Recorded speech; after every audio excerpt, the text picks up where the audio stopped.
제가 느꼈던 개발자, 엔지니어들의 가장 큰 장점은 상상하는 걸 구현할 수가 있어요. 그게 제일 좋죠. 사실은. 그게 제일 부러워요. 예, 결국은 리더십의 마인드셋이 바뀌어야 된다예요. 예, 어쨌건 이거를 작게라도 실험을 해보면서 내가 우리 조직에 정말 도움이 될지 우리 한번 같이 해봐요 라고 하는 식의 리더십의 체인지도 있어야 되는 거죠.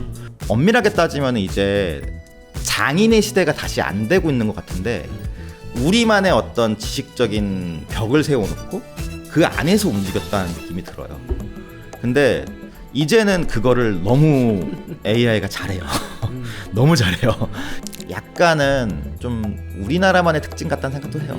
그 고민보다는 결정된 거를 빠르게 실행하는 거에 조금 더 익숙한 게 우리나라 조직 문화가 아니었나라는 생각이 들어서 그런 사실 환경에서는 당연히 교육이 늘었다고 생각해요. 저는 되게 제가 뭐 위험한 발언일 수 있겠지만 저는 되게 아쉬운 것 중에 하나가 뭔가 이런 새로운 기술화도가 나오면은 국가 자격증부터 생기는 게 너무 싫거든요. 그렇죠. 네. 안녕하세요. 드릴톡의 이은재입니다. 드릴톡이 지금까지 일의 뒷면이라는 시즌2 주제를 가지고 이야기를 했었는데요. 신기하게 일 얘기하다 보면은 꼭 AI 얘기로 넘어가는 거예요. 앞에 뭐 한 3분 정도가 다 비슷했던 것 같아요. 그래서 이럴 거면 일 얘기라고 하고서 괜히 AI 얘기하지 말고 그냥 노골적으로 AI 얘기를 해보면 어떨까? 라는 생각이 들어서 오늘은 그냥 작정하고 AI 얘기하려고 새로운 게스트를 모셨습니다. 안녕하세요, 황우진님. 네, 안녕하세요. 황우진님은 저랑 요새 제일 붙어먹는 분이시고요. 저희가 지금 AI 관련된 일을 새롭게 시작을 했어요. 그래서 거의 중년 남자가 한 3시간, 4시간씩 아무 문제 없이 AI 수다를 떠는 게 너무 즐거운 분이시고, 그래서 오늘도 드릴톡에 모셔서 저희가 평소에 나눴던 AI 얘기를 그냥 한번 좀 더 오피셜하게 해보자 라는 마음으로 모셨습니다. 반갑습니다. 네, 반갑습니다. 안녕하십니까. 소개 좀 해주십시오. 네, 저는 황우진이고요. 뭐 잘 아시겠지만. 저보고 이야기하셨는데요. 네네. 저는 뭐 그냥 백그라운드로 얘기를 드리면은 컴퓨터공학 전공하고 IBM에서 뭐 컨설팅이나 그다음에 소프트웨어 세일즈 이런 일도 하다가 제일기획까지 가서 데이터 관련된 비즈니스를 좀 만드는 일들 같은 걸 많이 했고요. 그 이후에는 이제 뭔가 좀 대기업에서 일하는 것보다 조금 더 직접적으로 내가 뭔가를 하고 싶다 그래서 스타트업 쪽으로 넘어와서 뭐 이런저런 것들을 많이 하면서 스타트업 초기 멤버도 돼보고 그다음에 뭐 관리자도 돼보고 그렇게 있다가 가장 최근에는 퍼블리의 이제 데이터 엔지니어링 파트를 다 이제 맡아서 좀 어느 정도 하다가 작년에 이제 퍼블리가 이제 회사가 매각이 되면서 저도 이제는 조직 생활보다는 직접적으로 무엇인가 스스로 뭔가를 만들어 볼까라는 마음으로 백수가 되어서 지내고 있고요. 그 와중에 이제 은재님하고 이것저것 만들 거리들이 많아갖고 그치. 만들면서 이야기를 하다가 자연스럽게 요새 AI에 대해서 굉장히 많은 관심을 갖고 있는 그런 사람입니다. 그 회사 대기업도 다니시고 스타트업도 다니시고 근데 이제 저희 수다 떨 때 그 얘기했잖아요. 다시 큰 조직에 갈 마음은 별로 없다. 그리고 일을 하더라도 되게 소수 정예 또는 거의 혼자에 가까운 형태로 일하고 싶다라는 이야기를 하셨고 저도 거기에 되게 동의하는 사람이고 그렇게 의식의 흐름이 가기까지 어떻게 된 건지 한번 설명해 주시면 좋을 것 같아요. 큰 기업에서 일을 하면은 다 경험해 보셨겠지만 결과적으로는 내가 어떤 큰 임팩트를 주는 거에 작은 부품 같다는 생각이 많이 들잖아요. 근데 이제 거기서 그 부품으로서의 만족감을 충분히 느끼고 그 다음에 실질적으로 부품이라고 하지만 스스로 하나하나씩의 오너십이 있기 때문에 거기서 보람을 느끼면 참 좋은데 저는 제 성향이 약간은 조금 더 내가 더 하고 싶은 걸 하고 싶어 라는 게 더 강했고 그러다 보니까 조금 더 남의 이야기보다는 내 아내 이야기를 많이 들어야 되고 그런 거를 좀 더 하고 싶다라는 생각이 많이 들었죠. 근데 최근에 보면은 그런 내가 하고 싶은 걸 더 해야 되는데 사실 어쩔 수 없는 게 주변에 도움을 많이 받아야 되잖아요. 혼자서 할 수 있는 게 굉장히 적은데 맞아요.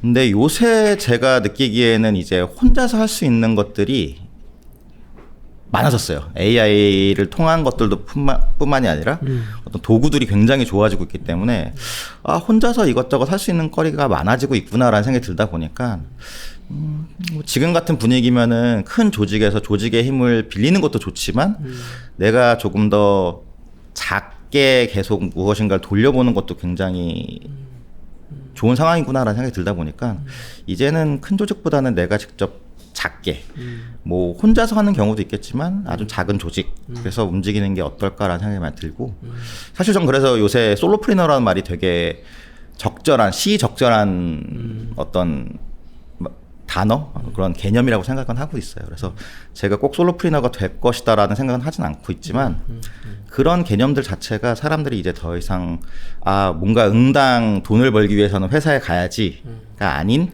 다른 옵션들도 생기고 있다라는 관점에서는 좀 좋은 것 같다 생각은 들어요. 그 관점이 그래도 다른 일반적인 사람들보다 저는 좀 더 우진님이 부럽다라고 생각했던 게 개발자라는 직군이어서 그런 것도 좀 있었던 것 같아요. 네, 맞아요. 그러니까 개발자가 실은 지금은 또 약간 트렌드가 바뀌곤 있지만 개발자 되게 귀했고 여기저기서 되게 찾는 포지션이었었고 그리고 이게 꼭 조직이 아니더라도 프로젝트 단위나 프리랜서로 단위로도 일할 수 있는 그런 역할이기 때문에 그래서 뭐 해외에서도 일하고 뭐 나와서도 일하고 솔로프리너도 일하고 이럴 수 있는 여지가 좀 더 많지 않나 생각했는데 실제로 그런가요? 어때요? 그렇죠. 사실은 제가 뭐 개발자가 수요가 많아져서 좋다라는 것보다는 제가 느꼈던 개발자 엔지니어들의 가장 큰 장점은 상상하는 걸 구현할 수가 있어요. 그게 제일 좋죠. 사실은. 그게 제일 부러워요. 네, 그게 제일 저도 좋다고 생각해요. 제가 예전에 일을 할 때 제가 같은 팀에 이제 개발자들한테 얘기했던 것 중에 하나가 뭐냐면 그 당시에 저희 회사는 되게 지정되어 있는 PM이 없었기 때문에 프로덕트 매니저가 없었기 때문에 제가 어느 정도 PM 역할도 하고 그러다 보니까 비즈니스 파트의 사람들한테도 뭔가 기획 관련된 거 이런 거 만들어 주세요라고 하는 요청사항 들어오면은 제가 막 생각해서 이렇게 만들어 볼게요. 뭐 요구하고 싶은 거 있으면 문서 만들어서 주세요. 막 이렇게 했기 때문에 저는 반대로 아이디어가 있으면 다 갖고 오세요. 제가 한번 검증하고 검토해서 만들 수 있으면 만들어 드릴게요라고 얘기했는데 저희 팀원들 개발자 팀원들한테 얘기한 게 뭐냐면은 너네들은 문서 필요 없고 정말 내 허락이나 내가 나랑 논의하고 싶지 않으면은 그냥 끝까지 다 만들어서 내놔. 그러면은 다 만들어서 와. 예, 그냥 만들어서 우리 출시하고 그게 사용자들한테 검증 받아보자. 그럼 되는 거지. 뭘 문서를 가지고 이게 얼마나 임팩트가 있을지, 이거의 구현 난이도는 뭐가 좋을지, 이게 왜 필요한지 이런 논리적인 근거를 따지는데 시간을 투입하기보다 직접 만들어서 갖고 오면 돼 라는 얘기를 했었거든요. 그러니까 그게 반대로 얘기하면은 사실 아이디어를 검증하고 그 아이디어에 대한 실현성을 계속 뭔가 스스로 확인하는 시간에 그냥 만들어서 출시를 해버리는 게 더 맞아요. 조금 더 좋은 맞아요. 검증의 어떤 방법이라고 생각하거든요. 네. 그러다 보니까 그걸 하기 제일 쉬운 게 사실 개발자이기도 해요. 맞아요. 그게 저는 너무 부러워요. 네. 그러니까 지금도 우리도 그렇잖아요. 제가 뭔가 일거리를 맞아요. 만들어 오고 정리해 오면은 우진님한테 가서 이거 만들어 주세요라고 하고 우진님은 그걸 빠르게 실행해 가지고 구현하고 만드시니까 가끔씩 제가 되게 못났다고 생각해요.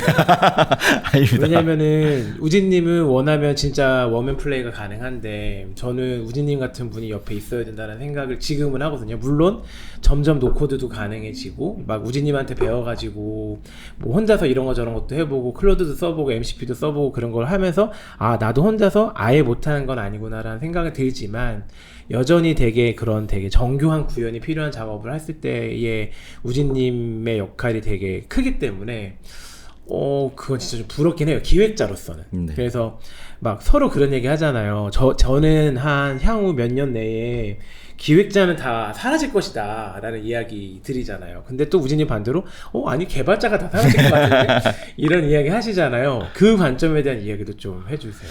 저는 그 두 영역이 만날 거라서 그냥 사라진다라기보다는 만나게 될 가능성이 높다라고 생각은 해요. 그러니까 이거는 그냥 AI 시대에 제가 갖고 있는 어떤 저만의 상상일 수도 있고 예상일 수도 있겠지만 저는 앞으로 점점 특정 한 영역에 집중되어 있는 직군 아니면은 그런 일에 대한 가치를 갖고 있는 것보다는 조금 더 뭐 흔히 얘기하는 통합, 통섭 이런 게 더 많을 거라고 생각하거든요. 기획자가 자기의 아이디어를 누군가에게 설득을 하고 개발자들에게 다 리즈닝을 해서 그거를 합의를 보고서 진행하는 게 보다는 이제는 조금 더 편하게 자기가 직접 구현할 수 있는 거리가 된다면은 구현을 해버리는 거고 반대로 개발자도 자기가 직접 하지도 않아야 하고 싶지 않은 일 이게 도대체 정말 의미 있는 거야? 이런 것에 대한 고민하기보다는 그 고민을 자기만의 것으로 만들어서 그냥 만들어 버리는 일 이런 것 자체도 사실 계속 앞으로 일어날 것이기 때문에 그런 부분에서는 만날 거다라는 생각이 좀 강하게 있고요. 앞쪽은 뒤로. 그렇죠. 예. 그러다 보니까 반대로 오히려 이제 대신 만난다는 개념은 하나의 자기 규정을 할 수 없는 상황이 되겠다라는 생각은 들어요. 저는 개발자입니다. 저는 기획자입니다. 라기보다는 기획을 하지만 어떤 것까지 할 수 있습니다. 개발을 하지만 어떤 것까지 할 수 있습니다. 이런 식으로 조금 더 그 외연이 확장되는 형태로 가지 않을까라는 생각이 들고 있고요. 다만 개발자가 조금 더 빨리 없어질 것 같다 생각했던 이유는 요새 AI 기술들이 요새 최근에 나왔던 클로드 코드도 그렇고 그런 것들이 개발자들의 일을 너무 빠르게 대체를 하고 있는 거는 좀 사실이라서 현실적으로. 예, 그래서 개발자라고 하는 업무의 정의가 달라지지 않을까라는 생각은 하고 있어요. 큰 회사에서는 개발이 실은 약간 뒤쪽이잖아요. 구현단이다 네. 보니까 아까 말씀하신 것처럼 뭔가 시장에서 뭔가 니즈를 찾아내고 기획을 하고 UI나 UX를 그리고 그 다음에 이제 중간중간에 개발과 협의는 하지만 최종적으로 그 모든 걸 받아가지고 처리해줘야 되는 형태로 일을 하니까 개발자분들이 실은 좀 더 재미없거나 아니면 좀 더 시키는 일을 해야 되거나 그런 일들이 여전히 대기업에서는 좀 많은 것 같고 근데 지금 말씀하신 것처럼 개발자가 좀 더 앞단으로 밀고 들어와서 이거 되게 필요한 것 같은데 한번 해볼까?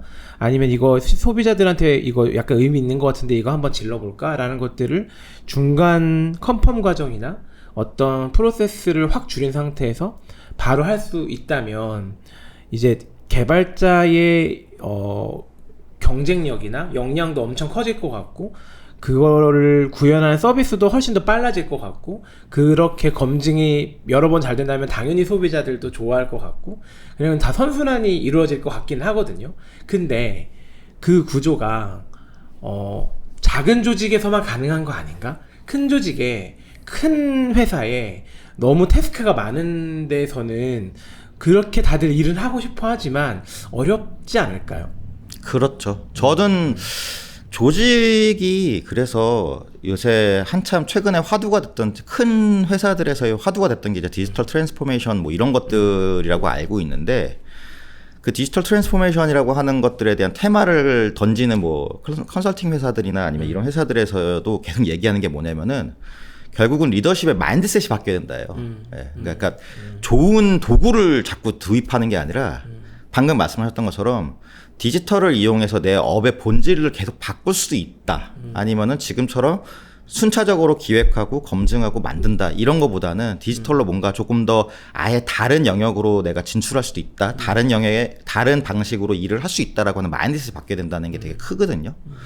그러니까 개발자들이 사실 일하는 방식이나 개발자들이 조금 더 제가 바라는 관점에서 개발자들은 조금 더 기획자들이나 사용자 측면에서의 고민들을 더 해서 단순히 주어진 걸 만드는 게 아니라 필요한 거를 만드는 사람이 돼야 된다고 한다면은 그 필요한 거를 딱 만들었을 때 그게 정말 될까 안 될까라는 너무 큰 고민보다는 어쨌건 이거를 작게라도 실험을 해보면서 내가 우리 조직에 정말 도움이 될지 우리 한번 같이 해봐요 라고 하는 식의 리더십의 체인지도 있어야 되는 거죠. 그래서 마인드셋의 변화가 제일 많이 필요할 거다라는 생각은 하는데 물론 큰 조직에서 단순하게 마인드셋을 변화한다고 다 되겠냐라고 하는 것도 말도 안 되는 걸 저도 알아요. 저도 아는데 그렇기 때문에 우리 둘 다 경험을 받기 때문에 제 생각에는 오히려 그렇게 말이 안 된다라고 생각하는 이유는 사실 리스크가 크기 때문이에요. 그러니까 단순 테스트만을 하더라도 자기가 갖고 있는 메인스트림의 비즈니스가 뭔가 매출이 빠진다거나 이러면 당연히 더 힘든 거는 알고 있기 때문에 그런 부분에서는 사실 못하는 거는 저도 충분히 이해를 하죠. 그렇기 때문에 오히려 마인드셋을 갖춘 상태에서 단순히 하자 안 하자 이런 거보다는 내가 갖고 있는 지금 잘하는 게 뭐고 못하는 게 뭐고 좀 잘했으면 뭐하면 좋은 영역 이런 것들을 좀 구분하면서 도입을 하는 거는 좀 리더십에서 필요하지 않을까라는 생각은 들어요.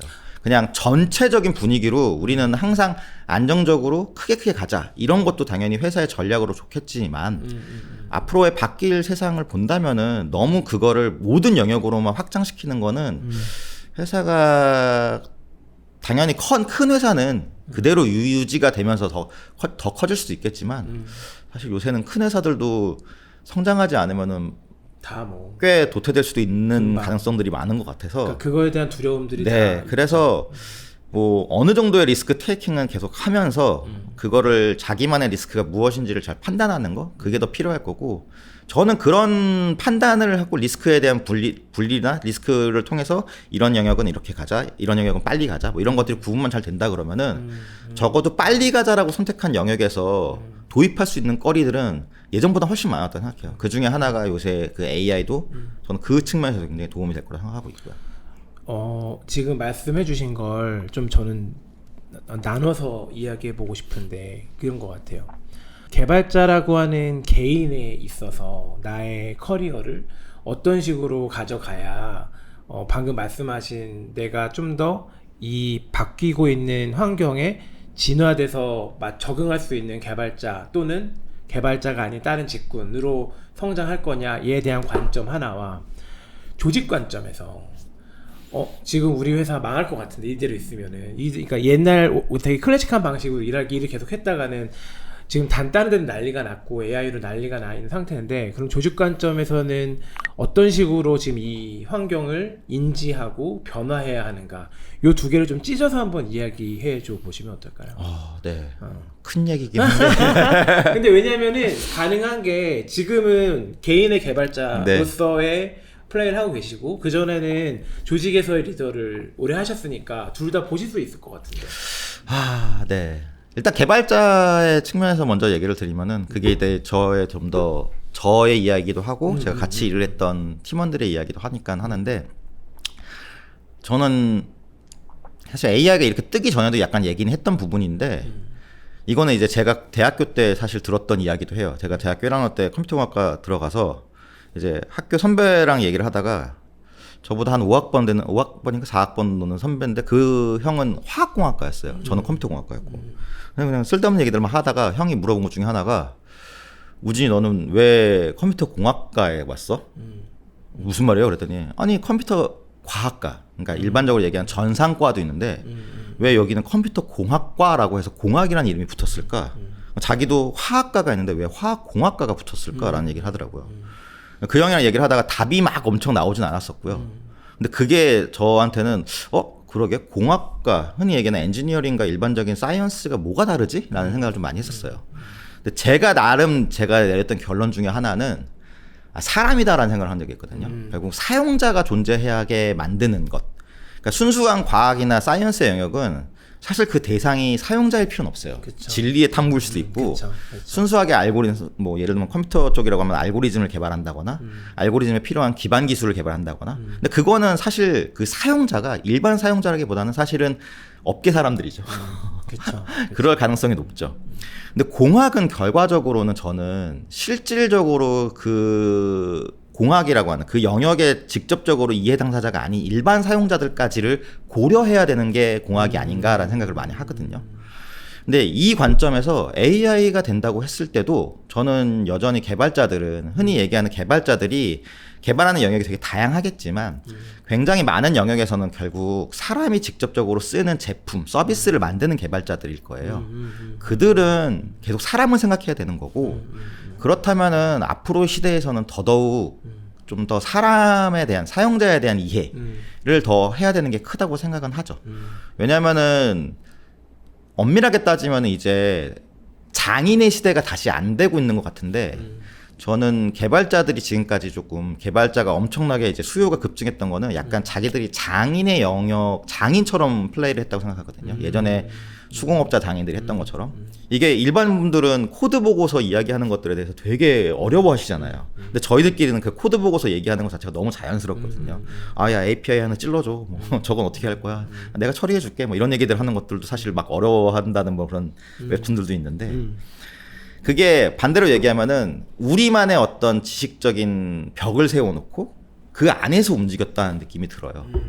근데 이제는 그거를 너무 AI가 잘해요. 너무 잘해요. 심지어는 내가 지금까지 몰랐던 영역들도 얘는 너무 잘 알아요.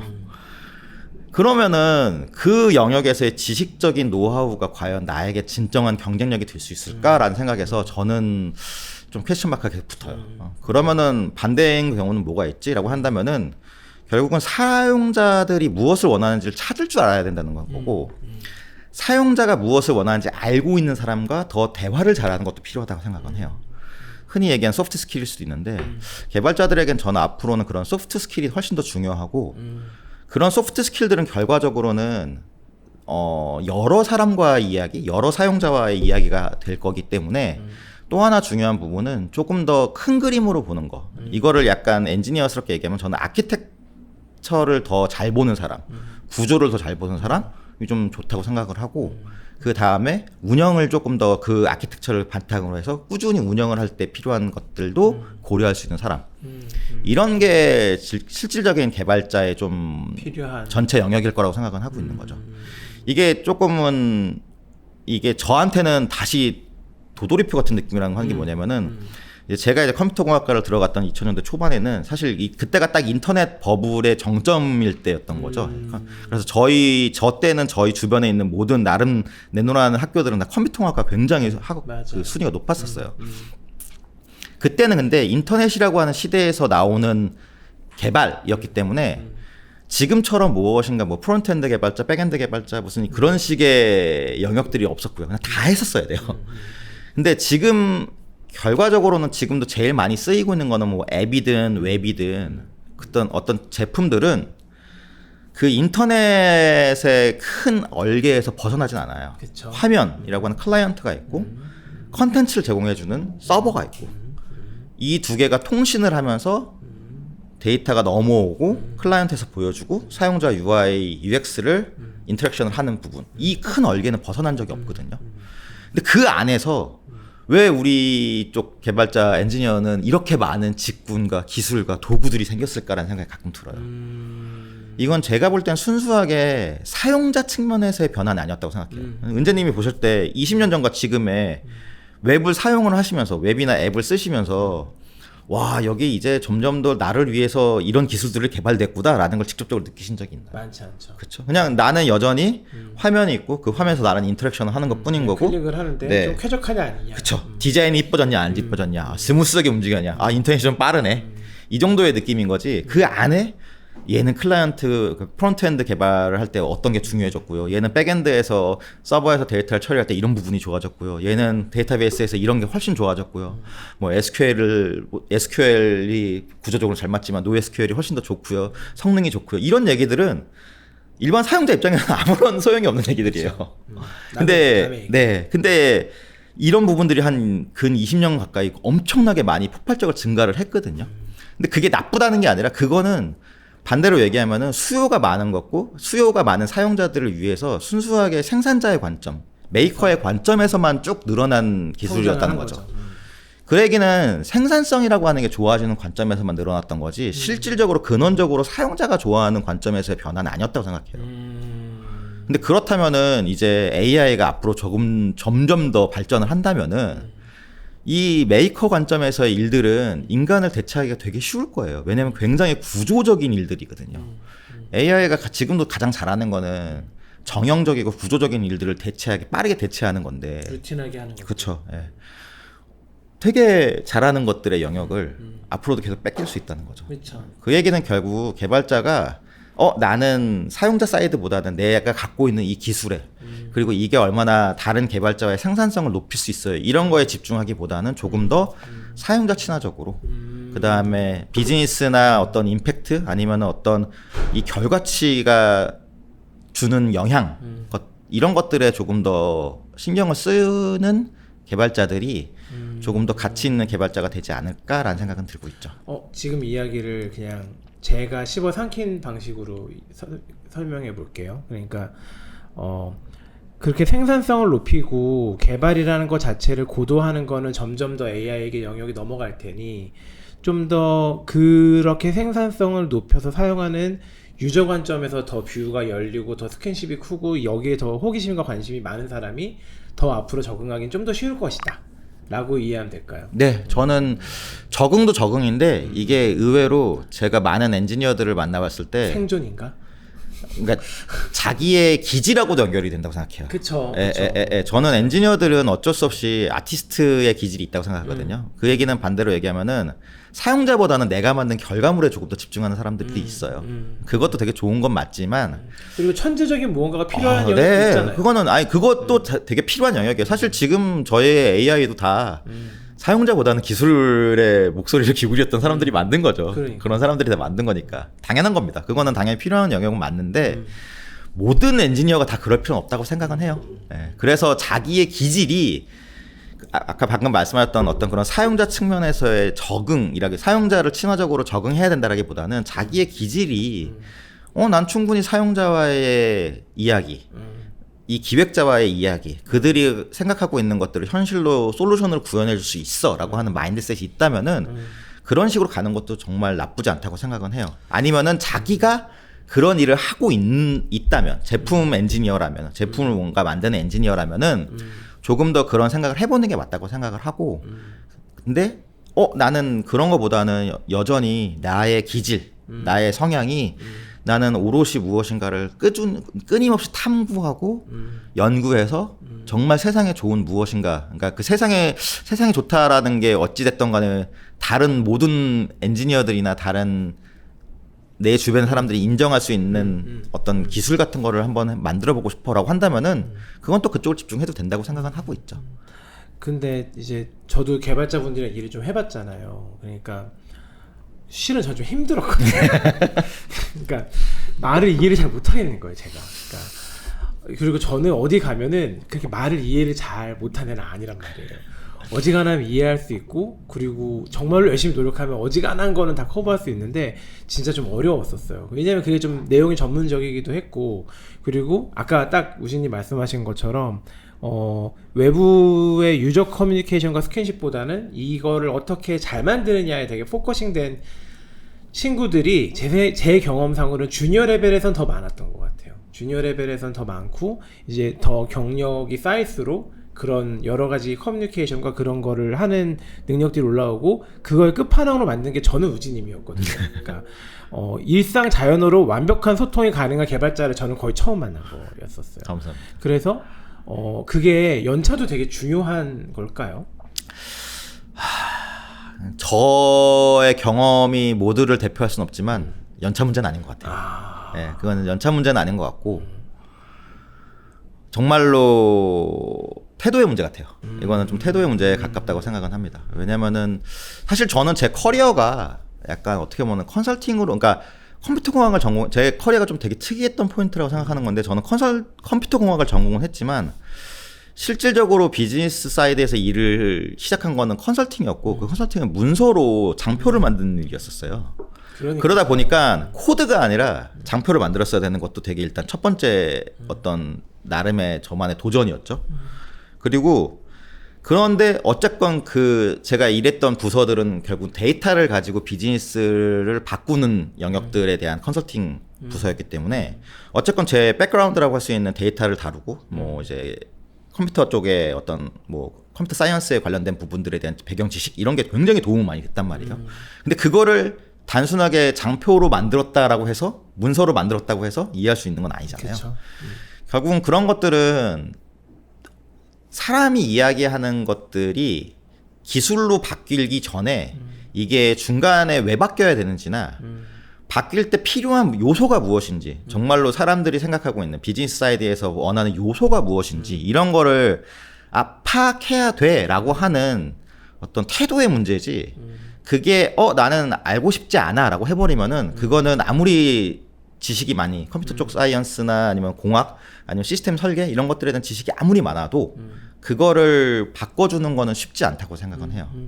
할 수는 있지만 하지는 못하는 거죠. 그래서 제 생각에는 약간은 조금 더 태도의 부분이다라고 생각은 해요. 자, 그러면은 개인은 생산성에서 이제 치고 올라오는 AI와 경쟁하려고 하기보다는 좀 더 유저와 시장과 그리고 사용자에게 최적화된 형태로 가는 게 좋겠다라고 의견을 주신 것 같고 그러면 조직 관점에서는 어떨까요? 조직은 저는 좀 많은 영역이 있을 것 같기는 해요. 아까 말씀드렸던 것처럼 리더십의 관점에서는 생각하는 걸 조금 더 마인드셋을 열어야 된다라고 생각은 드는 거는 맞지만 그걸 조금 더 실질적인 영역으로 내린다면은 저는 크게 두 가지라고 보고 있는데 조직에서 제일 힘든 건 사실은 사람 관리인 것 같아요. 그렇죠.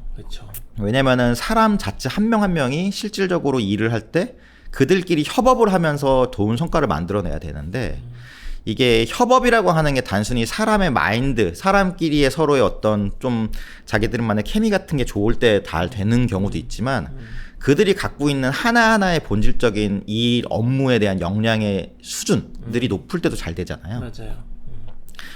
근데 이제 슬슬 AI가 많이 도입이 된다고 하고 요새 한참 화두가 되고 있는 그런 에이전틱 시스템 같은 것들, 즉 에이전트라고 하는 것들, 특정한 목적을 이루는 태스크를 완벽하게 할 수 있는 에이전트라고 하는 게 AI로 대체가 된다면은 저는 업무적인 능력의 수준은 생각보다 빨리 따라잡힐 거라고 생각을 해요. 많은 영역에서. 상향 평준화될 것이다. 네, 왜냐면은 예를 들면은 데이터 정리를 잘하는 거, 문서 정리를 잘하는 거, 문서에서 특정한 인사이트를 잘 뽑는 거, 트렌드 같은 거를 분석하는 것들, 이런 것들은 굉장히 잘 할 거예요. 더 이상 AI들은. 그리고 지금까지는 그런 것들을 여러 단계를 거쳐야 되는 일들, 예를 들면은 데이터를 취합하고 데이터를 가공하고 보고서를 만들고 보고서를 뿌리고 피드백을 받고 이 전체 과정들 자체가 과정으로서 만드는 것도 시스템으로 만드는 것도 어려웠고 물론 단위를 만드는 것도 어려웠지만 과정으로 만드는 것도 어려웠는데 최근에는 단위의 기능적인 부분들도 많이 따라왔고 이걸 과정으로 만드는 것도 이제 AI가 꽤 많이 해줄 수 있게 서로가 에이전트가 에이전트끼리 서로 이야기하는 것들 통신할 수 있는 뭐 규격들이 나온다거나 이런 것들도 나오기 때문에 이거는 의외로 금방 따라잡힐 가능성이 있다고 보고 있거든요. 그러면은 조직의 관점에서는 업무 역량이 뛰어난 사람을 과연 계속 케어하는 게 맞냐라고 보기보다는 차라리 업무 역량은 에이전트라고 하는 AI가 대신을 하고 그 에이전트를 관리하는 사람을 다시 관리하는 형태로 바뀌어야 될 수도 있다고 생각해요. 그렇다면 조직은 어떻게 보면은 실질적으로 엄청난 태스크를 작업하는 AI 같은 AI 에이전트 같은 것들을 관리하는 사람들을 더 잘 협업하도록 만드는 게 조직 관리의 어떤 미래 모습이지 않을까라는 생각은 들죠. 지금 그게 약간 실리콘밸리에서 약간 움직임이 느껴지는 거 아닌가요? 막 요새 많이 잘려나오기도 하고 AI로 전환되기도 하고 그 과정이 지금 말씀하신 거랑 좀 맞아떨어지는 거 아니에요? 그거는 근데 겉으로 보이기는 그럴 수 있겠지만 실제로 내부적으로는 아닐 수도 있다는 얘기는 많이 들어요. 어저께인가 그저께서도 계속 돌았던 얘기 중에 하나, 저도 이제 스레드 같은 데서 봤던 것 중에 하나가 사실은 그게 뭔가 AI로 하던 일들을 대체한 거가 아니라 AI 때문에 많이 뽑았던 애들을 사실 자른 거다라는 얘기도 많아요. 그것도 맞는 말이에요. 그래서 뽑고보니 그렇게 필요하지 않으니까. 네네네, 그런 것도 있고 아니면은 생산성, 그러니까 지금까지 만들었던 거에 ROI가 사실 안 나왔던 것들이 있어서 그냥 그거를 쳐내는 거다라는 이야기들도 있더라고요. 근데 저는 어찌됐든 간에 지금의 좀 방향성은 아까 말씀드렸던 에이전트를 무엇인가 만들어서 업무 역량을 일단 대체할 수 있는 것들은 대체하자는 분명히 갈 것 같아요. 이거는 왜냐면은 그냥 기술의 발전이라기보다는 사람들의 니즈 같아요. 조직을 이끄는 사람들의 니즈 같아요. 네, 저도 조그만 조직이었긴 하지만 그래도 리더십을 발휘해야 되는 포지션에 있다 보면은 사실 사람을 관리하는 게 제일 어렵거든요. 맞아요. 그러면은 아직 일 때문에 네, 그게 제일 어렵잖아요. 그러니까 오히려 사람에 대한 집중도, 사람을 내가 써야 되는 시간에 뭔가 많이 쓰기보다는 그냥 업무적인 역량은 얼추 올라올 수 있는 에이전트가 있다면은 그걸 쓰겠다라고 하는 부분이 있을 것 같고 단 여기서의 가장 중요한 부분은 어쨌건 결국 비용일 거예요. 예, 지금 아무리 AI의 비용이 낮아졌다고 하더라도 쉽게 사람을 대체하지는 못할 거예요. 저도 그렇게 생각해요. 네, 아직은 안 될 건데, 근데 오히려 조만간에 올 가능성은 있다고 보고 있고, 특히나 특정 영역들은 굉장히 빨리 올 겁니다. 그거는 분명히 맞을 거기 때문에 그러다 보니 조직의 관점에서는 그런 AI를 도입하는 거를 단순하게 내가 AI를 통해서 못하던 것들을 해라기보다는 방금 말씀드렸던 것처럼 업무 역량을 하고 있는 단위의 펑션을 갖고 있던 어떤 조직 구성을 그냥 대체해보자. 지금 하고 있는 걸 대체해보자라는 어프로치가 조직에선 첫 번째 어프로치로 한번 해볼 수 있는 게 아닐까라는 생각은 들고요. 그러면은 뭐 거기에 맞춰서 사람들의 구성 방식과 스트럭처들은 당연히 바뀔 테니 거기에 맞춰서 또 이제 조직은 움직일 거 생각하고 있어요.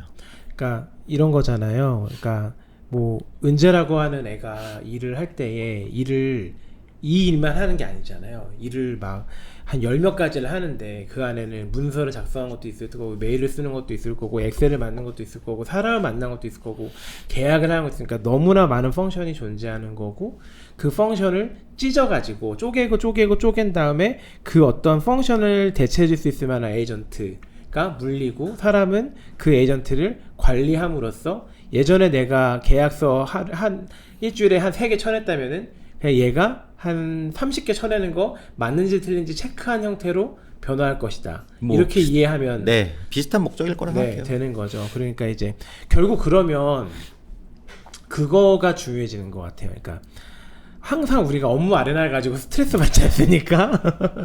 이게 네 일이야 내 일이야. 이게 항상 이거 가지고 말이 많고 항상 그리고 또 개인이 일했을 때 평가를 받을 때 이거 네가 한 거야. 네가 얼만큼 한 거야. 이게 네 기여도는 얼마나 돼? 그러니까 업무 아레나리 특히 한국 회사의 특징이 좀 명확하지 않고 되게 그레이 영역이 있다 보니 그런 것들이 좀 애매모호하게 되는 경향이 없지 않아 있었던 것 같은데 이렇게 에이전틱으로 쪼개진다 보면은 이제 애매한 그레이 영역이 많이 사라질 것 같기는 해요. 어떻게 보세요? 저는 근데 그러니까 업무의 영역이 좀 애매한 부분들이 사라질까라는 생각보다는 오히려 더 목적 중심으로 바뀔 것 같다는 생각이 들어요. 예. 그러니까 사실 업무를 계속 이렇게 업무 아레나를 자르려고 하는 이유는 제가 생각하는 가장 기본은 낭비를 없애려고 하는 거라고 생각했거든요. 맞아요. 왜냐면은 어쨌건 똑같은 일을 너도 하고 너도 하면은 우리 소중한 2명의 직원들이 동일한 일을 하는 거니까 난 그게 싫어라고 할 텐데 저는 에이전트로 바뀌면은 굳이? 약간 이 생각을 하는 거죠. 얘도 하고 얘도 하면 돼. 약간 이 생각이 드는 거죠. 오히려 상관없다. 네, 왜냐면 이거는 사실 리소스의 이슈였던 가장 큰 거는 사실 저는 개인과 개인에게 있어서 똑같은 일을 했을 때 결국은 비교당하고 약간 그런 것 때문에 회사에서 평가를 받고 그쵸. 약간 이런 것도 엮여 있다 보니 사람에게는 가급적이면은 동일한 일을 안 주려고 했던 것도 생각이 드는 거예요. 맞아요. 그냥 동일한 일을 해서 리소스가 낭비가 되지만 낭비가 되는 것과 동시에 안 되면 사실 리소스 낭비처럼 두 사람한테 동일한 일을 하겠지만 결과적으로 또 비교도 하게 되니까요. 그런 부분들이 다 복합적으로 작용했다고 생각은 하는데 굳이 에이전트라고 하면은 그런 걸 고민할 필요가 없다면은 그냥 양쪽 에이전트가 동일한 일을 하면 돼.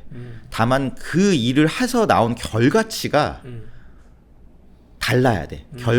만들어낸 결과의 모습이 서로가 달라야 된다거나. 그게 경쟁력이 있어요. 네, 그게 경쟁력이 있어야 돼. 약간 이런 식으로 좀 만들어질 가능성이 높지 않을까라는 생각은 들죠. 제가 아까 말씀드렸던 조직의 스트럭처가 바뀐다는 것도 사실 저는 이게 예전처럼 뭔가 그러니까 지금 조직이 꽤 많이 뭐 요새는 스타트업에서 많이 나왔던 게 이제 매트릭스 조직이라 그래서 매트릭스 조직 그래서 기능 조직과 목적 조직 이런 식으로 나눠갖고 실질적으로 목적을 이루기는데 필요한 조직 그다음에 기능적으로 잘하는 조직 이렇게 나눴었는데 저는 그 기능이라고 하는 부분이 에이전트로 대체가 된다면은 더더욱 목적을 중심으로 만드는 조직의 구조가 더 맞겠죠. 잘 맞을 거라고 생각은 하고 있거든요. 그렇다면은 저는 뭐 굳이 그렇게까지 아레나를 나누는데 힘을 써야 될까라는 생각은 들어요. 오히려 예. 되게 하면 되는 그쵸. 거지. 그냥 내가 하고 싶은 일, 내가 해야 되는 일, 우리 회사에 도움이 되는 일을 난 뚫어낼게요라고만 하면 되는 거지. 그 뚫어내는 방법은 더 이상 중요하지 않게 될 가능성이 있는 거죠. 이 얘기를 들으면 AI 도입이 대기업이 훨씬 힘들 것 같아요. 맞아요. 왜냐하면 지금 우진이 말씀하신 게 되게 많은 스타트업들의 기본 마인드거든요. 일을 되게 하면 되는 거야. 이거 누가 하는지 안 중요해. 일을 되게 해서 그게 얼마큼 임팩트를 냈는지 또는 유저가 얼마나 만족했는지가 중요해. 그리고 그걸 되게 빠르게 시도하면서 그냥 그 빠르게 시도한 결과치가 좋으면 우린 모두 잘한 거야. 얘에 가까운 형태라면은 제가 최근에 또 요새 좀 어떻게 대기업 다니는 분들을 만나서 얘기를 해보면은 제일 많이 나오는 키워드가 회피예요. 회피. 회피 스킬이 정말 중요하다. 일이 나에게 오지 않게 해야 한다. 또는 일이 왔을 때 그 말에 대한 책임을 지지 않아야 한다. 그러니까 이제 막 말을 이 말이 내 말인지 네 말인지 뭐 그러니까 책임지지 않을 형태로 말을 하거나 아니면은 일이 왔을 때 이거를 넘겨주는 것도 아니고 안 넘겨주는 것도 이런 일들을 되게 많이 듣거든요. 실제로 아마 아실 거고. 그런 조직들은 그렇게 이렇게 되게 선명해지는 것들이 그러니까 경영진은 원하겠지만 실제 사람들한테는 오히려 되게 언프렌들리하지 않을까? 막 그런 생각이 좀 들긴 하는데요. 언프렌들리 할 거고요. 네. 저는 이게 와 AI가 왔으니까 이렇게 바뀌어야 돼요라고 하는 변화로는 안 될 거라고 생각해요. 오히려 그런 식으로 접근을 해서 큰 성과를 내거나 큰 임팩트를 낸 뭔가 무엇인가가 나오면은 그러면 이제 또 사례처럼 변지게 되지 않을까 생각은 해요. 그러니까 방향성은 그렇게 가지 않을까라고 예상은 하지만 그 방향성을 따라서 가는 일은 쉽지 않을 거라고 생각하고 있고 그 방향성은 결국 선사례가 뭔가 나와줘야 유스케이스처럼 뭔가가 나와줘야지 사실은 따라하겠다라는 생각이 많이 들죠. 선사례로 요새 그러니까 막 이 AI 막 유행 돌고 유튜브에 이렇게 하면 돼요, 저렇게 하면 돼요, 막 영상도 많고 그런 것 중에 이제 자주 보이는 거가 솔로프리너 케이스인 것 같은데 뭐 혼자서 뭐 연매출 몇 억에 뭐를 달성한 뭐가 있었어요 이런 것들 너무 광고도 많고 그걸로 이제 후킹해가지고 또 돈 벌려는 사람들도 너무 많잖아요. 그래서 좀 헷갈리거든요. 이런 거에 대한 선사례가 혹시 나온 게 있을까요? 보이는 게 좀 있을까요? 저는 사실 아직 못 봤어요. 제가 뭐 반대되는 이야기일 수 있지만 AI의 돌풍이 뭐 찻잔 속의 태풍일 수도 있다라고 하는 그 의견이 뒷받침될 수 있는 게 그 선사례가 없다고 생각하는 것 중에 하나예요. 그러니까 그런 게 나와야지 사실 그런 선사례가 나와야지. 오롯이 펑셔널리티한 부분들을 에이전트로 대체를 하고 에이전트나 AI로 대체를 하고 되게 목적 중심으로 움직여서 우리는 성과를 빵빵빵빵 내고 있어요 라고 하는 부분이 아직 명확하게 없으니 이게 그래서 AI를 통해서 도대체 우리 경제나 이 비즈니스의 엄청난 영역에서의 임팩트가 도대체 뭔데 라고 명확하게 얘기할 수가 없어요 아직은. 저는 아직 그거는 없다고 생각해요. 비즈니스적으로 임팩트 있는 거는 결국은 AI를 만들어주고 있는 회사들인 거죠. GPT나 뭐 그쵸. 구글이나 이런 회사들만 아직 임팩트를 만들어주고 있는 것 뿐이지 그걸 이용한 게 아직은 없다라는 생각은 들어요. 그러니까 조금 밑에 스타가 조금씩 등장은 하고 있지만 아직까지 모두가 다 우아할 정도는 아직은 없다라는 느낌은 들거든요. 그거는 저도 그래서 좀 예의주시하고 있어요. 좀 궁금하다. 누가 될까? 막 이런 것들은 좀 궁금하긴 해요. 어떤 또 멋진 회사가 하나 나오지 않을까 이 생각도 들고 그냥 뭐 희망적으로 갖고 있고요. 그 샘 알트만이 막 그런 얘기 하잖아요. 막 2명, 3명짜리인데 유니콘이 될 정도 사이즈의 회사가 이젠 등장할 것이다 라는 게 이제 그 맥락인 거잖아요. 근데 진짜로 아직은 저도 주변에 본 적은 없는 것 같다. 이게 첫 번째인 거고 또 이게 그렇게 완전 새로운 비즈니스를 창출하는 게 아닌 기존의 비즈니스가 되게 AI 트랜스포밍 됐는데 이게 너무 좋아가지고 이게 되게 정말 대단히 훌륭했어요 라는 이야기도 실은 별로 못 들어본 것 같기는 해요. 네. 근데 저는 그렇다고 해서 그거를 나올 때까지만 마냥 기다리자라고 하는 것도 굉장히 위험하다고 생각해요. 그러니까 그러니까 무수히 많은 회사들이 물밑에서는 하고 있다가 어떤 회사가 그냥 물 위로 툭 튀어나온 것 뿐인 거지 안 보인다라고 해서 안 하는 건 또 아니라고 생각하거든요. 그러니까 사실 아마존이 예전에 그 아마존 고라고 해서 완전 했다가 망했죠. 그러니까 망했잖아요. 근데 저는 느끼기에는 제가 아마존 클라우드를 쓰다 보니까 아마존은 거기에서 나온 많은 기술적인 경험들을 아마존 클라우드에 서비스처럼 꽤 많이 갖고 있어요. 예를 들면 머신러닝 레벨에서 무엇인가 쓸 수 있는 것들이면은 비디오로 레코그니션 할 수 있는 기능들 같은 경우는 자기들이 갖고 있는 그때 그 아마존고 무인 매장을 운영해서 나왔던 알고리즘이나 이런 것들을 이제는 밑으로 돌려서 이제 다른 회사들이 무엇인가 하고 싶을 때 쓰세요라고 할 수 있는 아마존 서비스에서의 뭔가 기능처럼 갖고 있는 것들이 꽤 있어요. 무슨 얘기냐면은 수면 위에 올라오지 않았을 뿐인 거지 맞아요. 수면 아래에서 했던 그 행위들은 결과적으로는 도움이 될 거예요. 엄청. 네. 그래서 누군가가 수면 위에 올라올 때까지 기다렸다 그때 수면 밑에서 했던 그 노력을 지금 하겠다? 그럼 또 뒤처질 겁니다. 맞아요. 그래서 그런 부분 때문에 다들 목숨 걸고 네. 아마 조직적으로는 따라가듯이 그러니까 내가 완전히 모든 걸 올인하겠어라고 하는 건 쉽지 않겠지만 적어도 준비 과정을 통해서는 계속 이게 레이더를 세우고 안테나를 세우고 하긴 해야 된다라고 생각은 해요. 하긴 해야 된다는 생각을 아마 이 시대에 거의 모든 회사의 경영진은 다 하고 있을 것 같아요. 근데 누구는 그거에 대한 맥락을 굉장히 빠르게 캐치해서 좀 먼저 이미 막 도입을 하고 그 도입에 관한 여러 가지 시행착오와 성장통을 또 겪고 있을 텐데 실은 제 주변에 꽤 많은 회사는 AI를 도입한다는 게 무슨 의미인지 아주 정확하게 거의 이해하지 못하고 있는 것 같아요. 저도 마찬가지인 거고. 그러니까 AI라는 단어가 굉장히 어떤 빅 트렌드의 키워드가 돼버려서 다들 이야기를 하는데 마치 웹 3.0이나 뭐 이런 어떤 당시의 어떤 자본과 어떤 기세를 이끌어준 키워드가 되는 거는 맞지만 얘가 현실적으로 회사에 어떻게 적용되는 게 우리가 AI를 받아들여서 성장하는 거다라는 그런 구조를 거의 짜지 못하고 있는 것 같거든요. 그쵸. 예, 그거에 대해서 좀 알기 쉽게 좀 정리해 주시면 좋을 것 같긴 해요. 예. 글쎄요. 저는 그게 그러니까 요새 AI의 도입이 왜 화두가 됐는지는 정말 에이전틱 시스템 때문이라고 생각하고 있거든요. 그러니까 이거는 조금 이제 은재님 말씀하셨던 것처럼 비즈니스 사이드 분들께 가끔 얘기하고 저희가 얼마 전에 미팅했을 때도 단순히 AI를 도입한다 그러면 뭔가 GPT로 무엇인가를 하는 건가요? 라고 생각을 하셨던 분들도 있잖아요. 대부분 그렇죠.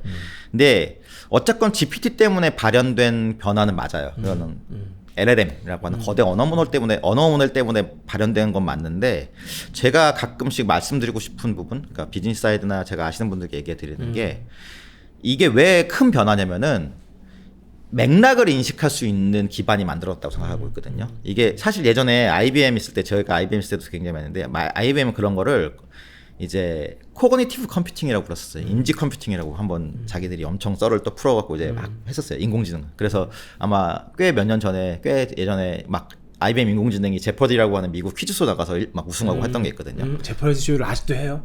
뭐 지금 하는지 모르겠어요. 근데 그 당시 나가서는 꽤 1등을 했었어요. 네. 그래갖고 막 사람들이 농담으로 사실 저 뒤에 사람이 막 직접 풀고 있는 거 아니냐 막 이런 얘기도 했었거든요. 근데 그때 한참 화두가 그때 IBM이 얘기했던 것도 인지라는 얘기였었어요. 근데 제가 볼 때 요새 LLM 거대 언어 모델이 그 인지라고 하는 개념을 그 인지라고 하는 어떤 수준을 굉장히 끌어올린 거죠. 그래서 맥락을 인식하기가 되게 좋아진 상황이에요. 지금 사실은.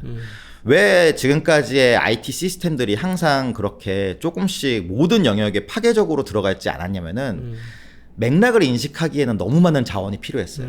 너무 많은 개발자의 개발자의 어떤 노력도 들어갔을 수도 있고 아주 정형화된 데이터들만 사실 좀 사용이 가능했고 알고리즘적으로도 그거를 파악하기에는 굉장히 많은 수학적으로도 어려운 알고리즘도 필요했고 이런 것들이 되게 나름의 한계였던 거죠.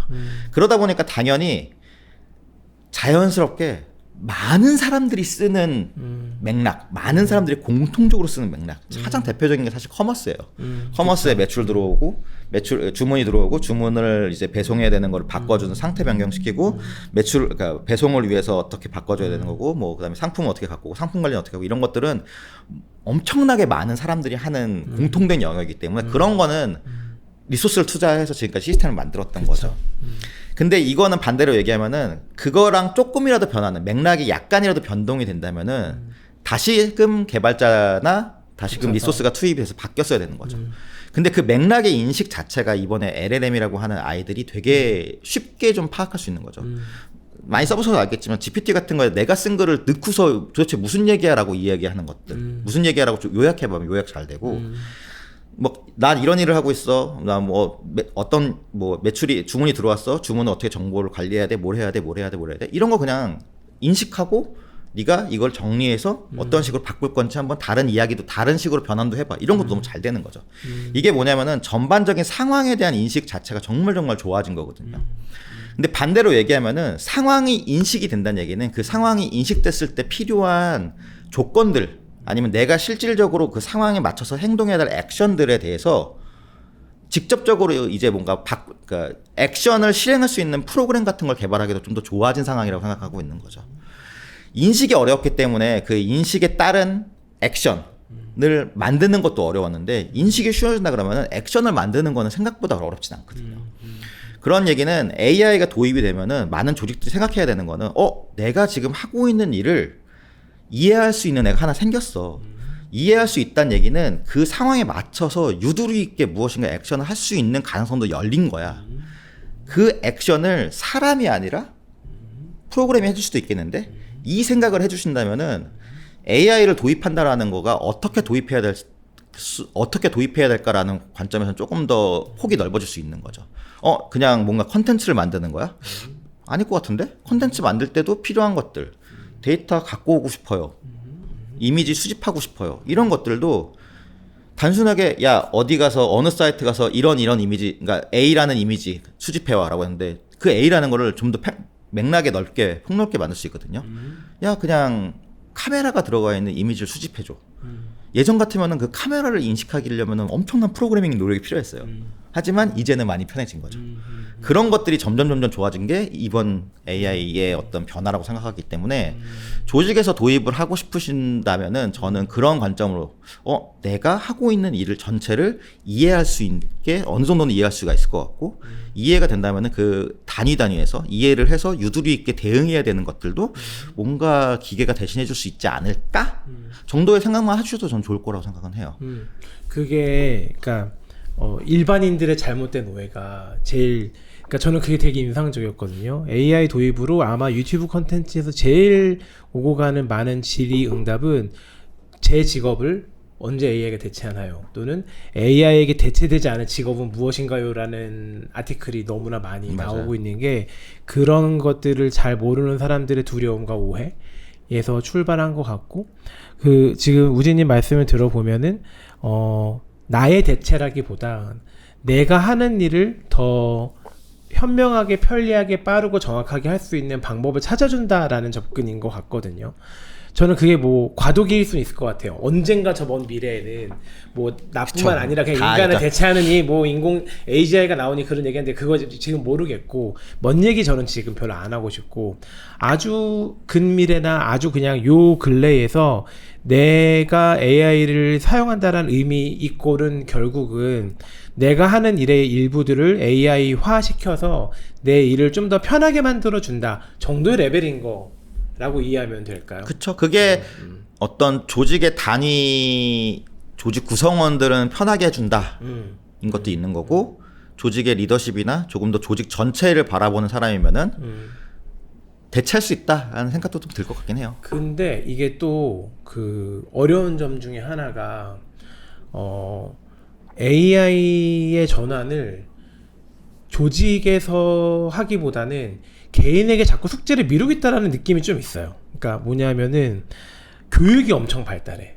뭐 클래스 101 어디 그럼요. 해가지고 피그마 하는 법, 뭐 하는 법 해가지고 개인이 이걸 배워서 네가 이걸 잘 써먹으라는 교육 카테고리는 지금 이미 자본이 꽤 많이 들어간 느낌이 있는데 조직 단위에서 우리가 조직 단위에서 뭘 어떻게 되지라는 부분은 의외로 대부분 맹꽁이가 아닌가라는 생각이 들거든요. 어떻게 생각하세요? 뭐 그 부분은 왜 그럴까요? 근데 그 부분은 저는 개인적으로는 약간은 좀 우리나라만의 특징 같다는 생각도 해요. 이거는 좀 전반적으로 그냥 일을 할 때 많이 결과적으로는 정해진 것들을 쭉쭉쭉쭉 빠르게 더 좋은 성과를 만드는 거에 익숙해진 문화라고는 생각이 들다 보니 어떻게 사용할지에 대한 고민 자체를 더 많이 해서 실질적으로 선도적으로 나가기보다는 그냥 일단은 조금 더 개인의 영역에서 많이 더 쓰면서 활용처를 보고 우리 다 같이 아이디어를 내봅시다. 그걸로 해보시죠 라고 하는 이게 좀 한국만의 특징이 아닐까라는 생각은 들어요. 그래서 여전히 좀 이건 저만의 생각일 수 있겠지만 조직 안에서의 개인의 힘을 통해서 그러니까 조직에서 뭔가 분명히 탑다운도 굉장히 센 조직 문화는 우리나라가 맞지만 그 탑다운이 결정하는 일들의 고민을 탑다운이 그 지금까지 많이 했냐라고 해서는 저는 조금 퀘스천이 있거든요. 그러니까 그 고민보다는 결정된 거를 빠르게 실행하는 거에 조금 더 익숙한 게 우리나라 조직 문화가 아니었나라는 생각이 들어서 그런 사실 환경에서는 당연히 교육이 늘었다고 생각해요. 저는 되게 제가 좀 위험한 발언일 수 있겠지만 저는 되게 아쉬운 것 중에 하나가 뭔가 이런 새로운 기술화도가 나오면은 국가 자격증부터 생기는 게 너무 싫거든요. 그렇죠. 예. 사실 제가 오래 있었지만 막 빅데이터가 한참 인기 있을 땐 빅데이터 자격증도 생기고 맞아요. 아마 요새도 얘기 나오는 것 같은데 무슨 AI 자격증도 또 슬금슬금 생기고 있대요. 분명히 예. 저는 이게 AI 자격증 뭘까? 예, 그러니까 너무 이게 어떻게 활용을 할 것인가, 그러니까 어떤 결과를 만들어낼 것인가에 대한 고민보다는 무엇을 만들자라고 했을 때 잘 만들 수 있는 스킬을 갖고 있어요라고 하는 거에 자꾸 집중되는 느낌이라서 좀 고민이 되는데 저 개인적인 생각으로는 앞으로 AI 시대는 반대로 정말 이것과 정반대로 스킬은 중요하지 않게 될 가능성이 높거든요. 그냥 스킬을 잘 조합해서 만들어낼 수 있는 그 힘, 솔루션을 찾아내는 힘이 정말 중요해질 텐데 점점 자꾸 그 스킬에 집중되는 거. AI 시대에 AI가 스킬을 없을 텐데 그거를 갖고 있는 스킬 자격증이 생긴다고? 이건 저한테는 되게 큰 아이러니 같은 느낌이죠. 약간 웨딩 플래너 자격증 같은 거 아닐까요? 비슷하죠. 그러니까 이 이야기를 들으면 들을수록 도입이나 진화가 더 용이한 거는 저는 좀 작은 조직이라는 느낌이 좀 있는 것 같아요. 그거는 근데 그거는 제 생각에는 단순히 AI 때문이라는 생각은 안 들어요. 예, 그냥 조금 더 리스크 테이킹을 많이 할 수 있는 구조이기 때문에 해볼 수 있는 게 많다는 것 뿐인 거지. 저는 제가 대기업에 다니신 선배님들한테 전 맨날 얘기를 하는 게, 전 대기업에서 애자일 안 했으면 좋겠다고. 애자일은 잃을 게 많은 애들이, 그러니까 잃을 게 별로 없는 애들이 반대로, 그러니까 빨리빨리 하려고 하는 거지. 잃을 게 많으시면은 잃을 게 많기도 하지만 반대로 그거만큼 탄탄한 비즈니스 모델이 있다는 거는 굳이 왜 애자일을 하세요? 더 크게 탄탄하게 하셔도 돼요, 그거는. 근데 거기서 다른 영역이 있다면 애자일을 하시는 게 맞지만 모든 영역을 다 애자일 이렇게 할 필요가 있나요? 얘기하는 거랑 똑같은 것 같은 거죠. 그러니까 신사업 영역이라든지 맞아요. 완전히 이제 자기네가 망할 것 같으니까 얘를 혁신하지 않으면 큰일 날 때면은 그거를 접근할 수 있겠지만 이미 뭐 잘하고 있는 데다가 그렇게 할 그거는 맞는 말이 잘하고 있는 일의 본연은 물론 조금씩 변화는 해야 되죠. 그 변화를 빠르게 하는 건 좋겠지만 그 전체 지금 하고 있는 일 자체를 애자일이나 뭔가 조직을 흔들어 버린다거나 그거는 저는 굳이 해야 될 이유는 없다고 생각해요. 근데 아이러니하게 대기업들은 AI를 도입한다고 난리고, 그렇죠? 뭐 약간 진영 논리로 가는 느낌이 있죠. 뭐 MS 오피스를 쓰는 쪽은 다 코파일럿 계열로 가고 있고, 다른 GPT나 뭐 쓰지 마 이렇게 하고 있는 것 같고, 구글 덕스를 쓰는 도 이쪽에 제미나이의 연방이 좀 생기는 느낌이 있어서 막 기업은 난리인데 그 대기업 밑에 있는 수많은 중소기업 스타트업들은 뭐 기민하게 알아서 움직이니까 상관없을 것 같고, 그냥 중소기업이나 자영업이나 스몰 브랜드 쪽은 오히려 이걸 도입하려고 해도 뭐부터 해야 될지도 모르겠고 어떻게 해야 될지도 모르겠고 좀 많이 어려워하는 느낌? 이런 건 좀 있는 것 같아요. AI는 AI인데 뭔가 준비는 해야겠어. 이런 맥락이 없으면은 준비하는 것 자체가 더 작은 회사들은 할 만한 게 없는 거죠. 맞아요. 그런 느낌. 왜냐면은 당장 그러니까 근데 큰 회사들도 GPT를 쓰는 것까지. 사실 큰 회사들이 지금 하고 있는 그 AI 도입도 제가 말씀드렸던 그런 전반적인 업무 전체를 뭔가 바꿀 때 쓰일 수 있는 업무에 대한 맥락을 인식을 하고 그거를 뭔가 자동화한다거나 에이전트, 이것도 이제 시작이 된 건데 지금까지 큰 기업들이 했던 AI에 대한 투자는 사실 자체적인 LLM 모델을 만든다거나 자체적으로 만들 수 있는 LLM을 이용해서 그냥 업무 일하는 개인들이 조금 더 빨리 생산성을 좋게 해준다는 거 정도로만 접근이 됐던 거거든요. 그런 부분에선 당연히 그냥 초기 비용 때문에 큰 기업들이 더 했던 거라고 생각은 해요. 전 그래서 작은 기업들이 지금이라고 해서 뭐 사실 지금까지 우리는 전혀 생각도 못하고 있었는데 뒤처진 거 아니야? 저는 오히려 아니라고 생각해요. 그냥 지금부터라도 내 일의 어느 부분을 AI가 커버하면서 나의 본질, 내가 갖고 있는 우리 회사의 본질적인 핵심 비즈니스 영역은 계속 키우고 그 비즈니스 영역을 위해서 조금 더 마이너하지만 계속 필요했던 일들. 근데 사실 어려워. 그러니까 사람의 손이 계속 필요한 일이었던 것 같아. 이런 것들을 이제 한번 도입해보자라고 생각을 하신다면은 저는 충분히 기회는 있다고 생각은 해요. 오히려 그런 이런 게 맞나라고 하는 거는 대기업이 더 힘들 거예요. 왜냐면은 대기업 자체가 그거는 그 인식을 해야 되는 맥락을 인식해야 되는 그 일 범위가 너무 많아요. 대기업은 그거를 오히려 파악하기 힘들기 때문에 저는 대기업은 반대로 이런 부분에서 이렇게 에이전트를 도입해 볼까?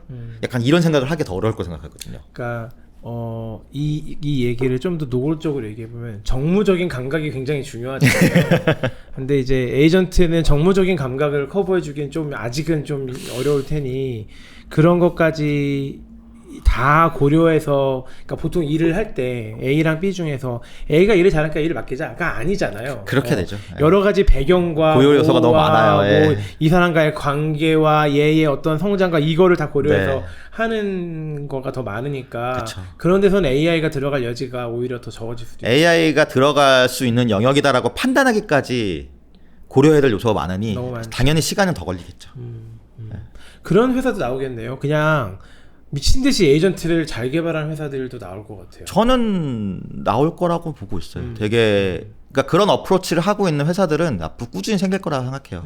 거기서 나온 에이전트가 아까 말씀드렸던 것처럼 100개 회사를 다 100개, 1000개 동일한 인더스트리에 100개, 1000개를 다 커버하진 않지만 그 인더스트리에 조금씩 존재하는 부분이 영역이야. 그러면 그걸 갖고 솔루션으로 다시 또 만들어서 다시 또 새로운 에이전트로 만들고 이런 식으로 계속 그리고 그런 식으로 하면은 또 그 관련된 데이터는 또 모일 테니 네. 더 얘는 고도화 될 테고.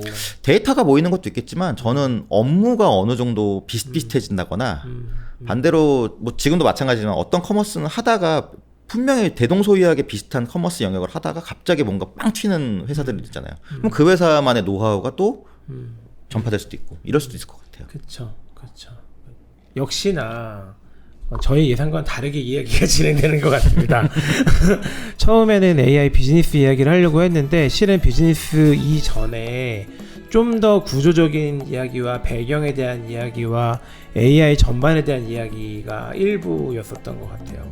여기서 일단 한번 정리를 하고 2부에서는 좀 더 그 실물로 좀 들어가 보면 좋을 것 같아요. 그러니까 아주 현실적으로 이게 약간 좀 여전히 저는 저희의 대화에서도 약간의 붕뜸이 느껴지거든요. 그러니까 뭐 실제로 뭐 양말 브랜드 하는 분은 이거 나 뭐 어떻게 해야 돼?